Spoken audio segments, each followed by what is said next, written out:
अस्सलाम वालेकुम नाज़रीन, मैं Asad Abbas Bhatt advocate high court आपकी खिदमत में हाजिर हूँ कुछ कानूनी डिस्कशन के साथ। नाज़रीन, आज हम एक ऐसा लीगल पॉइंट डिस्कस करेंगे जो अक्सर जो मालिकान होते हैं किसी प्रॉपर्टी के, जब वो अपनी प्रॉपर्टी को रेंट पर दे देते हैं तो उनको उन मुश्किलात का सामना आता है। मिसाल के तौर पर अगर ए ने अपनी प्रॉपर्टी बी को रेंट पर दी है तो बी के ख़िलाफ़ एक एडजस्टमेंट पिटिशन कोर्ट में फ़ाइल करता है और पता चलता है कि सी एक दूसरा शख्स है जो आके कहता है जनाब प्रॉपर्टी के अंदर तो मैं बैठा हूँ।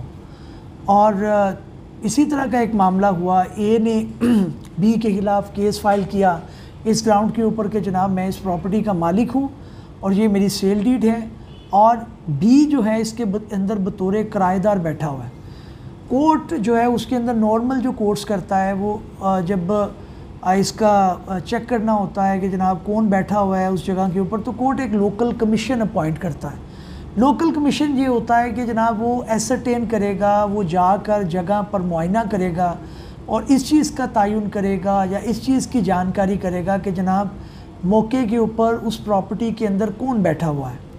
तो बी जो है वो उसकी रिपोर्ट आ सकती है, लेकिन होता यह है कि सी ये कहता है कि जनाब मेरे पास भी एक ऑनरशिप का एविडेंस है, मैं इस जगह का मालिक हूँ। तो सवाल यहाँ पे ये पैदा होता है कि कोर्ट की जुरिसडिक्शन में क्या है, क्या वो मलकियत के डिस्प्यूट को रिज़ॉल्व कर सकता है या सिर्फ ये जांचेगा कि जनाब ये शख्स जो है वो किराएदार है या नहीं है। जो रेंट ट्रिब्यूनल है, हमारा जो एक्ट है पंजाब रेंट ट्रिब्यूनल एक्ट है 2009 का, उसके अंदर जो जुरिसडिक्शन है बुनियादी तौर पर हमारे रेंट ट्रिब्यूनल को वो सिर्फ किराएदारी के मामला देखने के लिए है, इससे बियॉन्ड नहीं जाया जा सकता। कोर्ट मलकियत के डिस्प्यूट को जाकर चेक नहीं कर सकता कि जनाब ये शख्स जो है वो मालिक है या नहीं है। अब इसी तरह का एक मुकदमा जो है वो रिसेंटली ऑनरेबल हाई कोर्ट की तरफ से डिसाइड हुआ है। उसके अंदर भी ये हुआ कि ए एक शख्स था, उसने कहा जनाब मैं फ़लाँ एक प्रॉपर्टी का मालिक हूँ और ये प्रॉपर्टी मेरी मलकियत के अंदर है। मैंने बी को प्रॉपर्टी जो है वो किराए पे दी थी, बी बतौर किराएदार बैठा हुआ है। उसके अंदर कोर्ट ने एक लोकल कमीशन अपॉइंट किया और जगह पर जाके, लोकल कमीशन बेसिकली एक लॉयर होता है जो जाके जगह पर मौके का मुलाहिजा करता है और देखता है कि जहाँ पर कौन जो है वो पोजेशन के अंदर है, कब्ज़े के अंदर कौन है। तो कोर्ट ने वही किया, कोर्ट ने अपॉइंट किया, उसकी रिपोर्ट आ गई कि जनाब बी उसके अंदर बैठा हुआ है, बतौर किराएदार बैठा है ये नहीं, लेकिन बैठा हुआ है, पोजेशन उसकी है। उसके अंदर जो है वो ये मामला चल रहा है, तो सी ने जंप किया और 110 की एप्लीकेशन दे दी। ये एक बड़ा तरीक़ा वारदात है कि जनाब एक बंदे के ख़िलाफ़ जब कोई एडजस्टमेंट पिटिशन या बेदखली फ़ाइनल होने लगती है तो सी आ जाता है जनाब मैं इसके अंदर बतौर किराएदार बैठा हूँ या मालिक हूँ। अब हुआ ये कि सी ने आके एप्लीकेशन दी, उसने कहा जनाब मेरे पास एक सेल डीड मौजूद है और मैं वहाँ पर जगह पे बैठा हूँ। रेंट ट्रिब्यूनल ने कहा कि जनाब मैं ऑलरेडी एक फ़ैसला कर चुका हूँ, उसके अंदर रिपोर्ट आ चुकी है, तो मैं तो उसके अंदर आपके नई मामलात को देख सकता क्योंकि ये मेरी जुरिसडिक्शन में नहीं है कि मैं आपकी मलकियत को जांचूं। आप जाके सिविल कोर्ट के अंदर दावा करें। कोर्ट ने एडजस्टमेंट पिटिशन जो ए की थी बेदखली बी के ख़िलाफ़ डिसाइड कर दी और सी की एप्लीकेशन भी डिसाइड कर दी 110 की। उसने कहा जी आप इसके अंदर पार्टी नहीं बन सकती। अब हुआ ये कि ट्रायल कोर्ट ने या फिर रेंट ट्रिब्यूनल ने वहाँ पर एक गलती की। उन्होंने कहा जी ये डिग्री जो मैंने दी है ये एग्जीक्यूटेबल नहीं है, इसके अंदर 2-3 कंडीशनें उन्होंने लगा दी। अब वो कंडीशनें क्या थी वो पढ़ने के काबिल हैं, माफ़ कीजिएगा। उन्होंने कहा जी adjustment petition shall approach the revenue officer for the purpose of demarcation of the suit property as mentioned in this registered sale deed. The decree will be executable only when revenue officer will authenticate that the subject property of the petitioner fall under the caveat and Hatuni number as mentioned in his registered sale deed in this petition। उन्होंने कहा कि जनाब ये जो degree मैंने दी है ए को B के ख़िलाफ़, ये तब इसके ऊपर अमल दरामद हो सकेगा, एग्जीक्यूटेबल हो सकेगी जब जो है वो रेवेन्यू ऑफिसर डीमार्केशन करेगा। डीमार्केशन होती है कि उसकी निशानदेही करेगा, उसके मैप बनाएगा कि जनाब ये वाकई जो है खेवट खतूनी इसका है। एक शर्त उन्होंने और लगा दी, if the revenue officer reports that the subject property is undivided piece of land, then the petitioner will approach the concerned forum for the purpose of partition, and the possession will be delivered in pursuance of the degree in conjunction of the degree of the partition. उन्होंने कहा जनाब अगर ये हो जाए कि ए जो है वो वाकई उस खेवट खतूनी का मालिक है तो फिर क्या होगा, फिर वो सिविल कोर्ट में जाएगा और पार्टीशन करवाएगा या रेवेन्यू कोर्ट में जाएगा और पार्टीशन करवाएगा।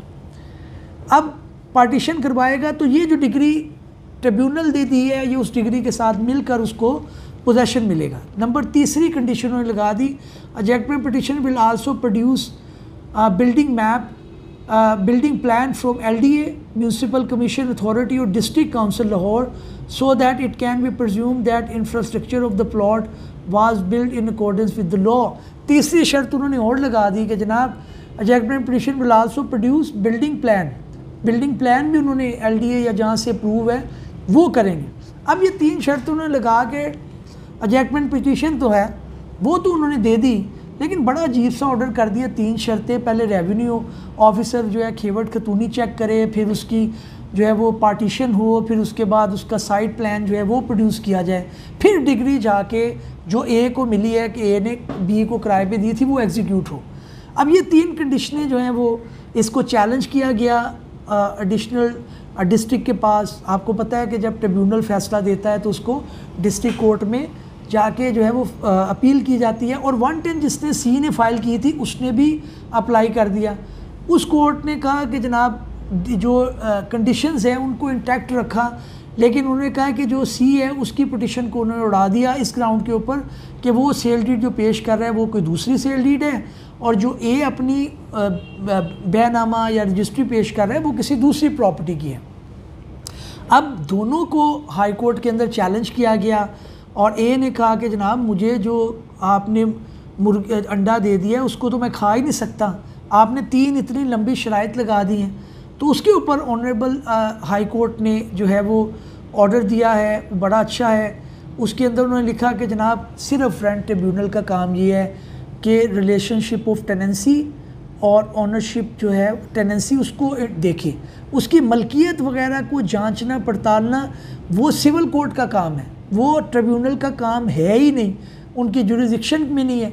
इसके अंदर उन्होंने एक जो है वो हवाला भी दिया गालबन जो है वो एक जजमेंट का, जो मैं आपको आगे मेंशन कर देता हूँ।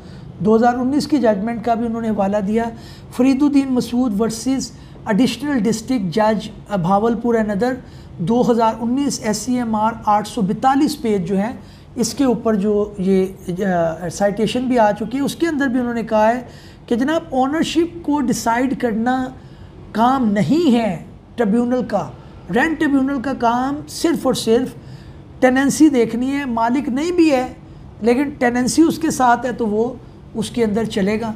तो लिहाजा ये ट्रिब्यूनल जो है उसको इख्तियार नहीं था कि वो मलकियत डिसाइड करवाने बैठ जाए कि रेवेन्यू ऑफिसर करे, फ़लाँ करे, टमकान करे। तो उन्होंने ये एक्सेप्ट कर लिया है ए की पिटिशन, और उन्होंने जो कंडीशन इम्पोज की गई थी अपीलेंट ट्रिब्यूनल की तरफ से उनको भी सेट कर दिया, और जो रेंट ट्रिब्यूनल है उनको भी सेट कर दिया। अच्छी एक जजमेंट है। इसका टाइटल आप नोट कर लें, एक तो रिट पिटिशन नंबर है 2915 यानी 20915/2023, और इसका टाइटल है कारी मोहम्मद कासिम वर्सेस मिर्ज़ा रहमतुल्लाह एंड अदर 2 अदर्स। और ये जो है आबिद हुसैन चट्टा साहब ने दी है। अच्छी जजमेंट दिख रहे हैं कंपैरेटिवली। अभी ये नए जज हैं ऑनरेबल हाई कोर्ट के, लेकिन इनकी एक जो लीगल एक्यूमेंट है वो सामने नज़र आ रहा है कि वो किस तरह से डिटेल में जाके चीज़ों को अप्रिशिएट करते हैं। एक अच्छी चीज़ जो नए जजेस के अंदर है वो मैं ज़रूर मेंशन करना चाहूँगा कि वो यंग लॉयर्स को भी टाइम देते हैं। कंपैरेटिवली जो थोड़े से सीनियर जजेस हैं वो थोड़ा सा इसके अंदर टाइम कम देते हैं यंग लॉयर्स को, लेकिन ये नए जो जजेस हैं ये पूरी बात सुनते हैं, उसकी बारीकी तक पहुंचते हैं, जजमेंट इनको फिंगर टिप्स पे होती हैं। ये बहुत अच्छी बात है। इसके अंदर जो यंग लॉयर्स हैं उनको अप्रिसिएशन मिलती है और अपना काम बेहतरी से कर पाते हैं। नाज़रीन, आपने जजमेंट देख ली, इसको नोट कर लें, और अगर आपका कोई इस तरह का मुकदमा हो मेरे किसी वकील भाई का तो वो भी इससे फ़ायदा उठा सकता है। इस उम्मीद के साथ कि हमारी ये काविश आपको पसंद आई होगी किसी नए वीलॉग में किसी नई कानूनी, आइनी या फिर सियासी गुफ्तगू के साथ हाज़िर खिदमत होंगे, लेकिन चैनल को सब्सक्राइब करना मत भूलिएगा।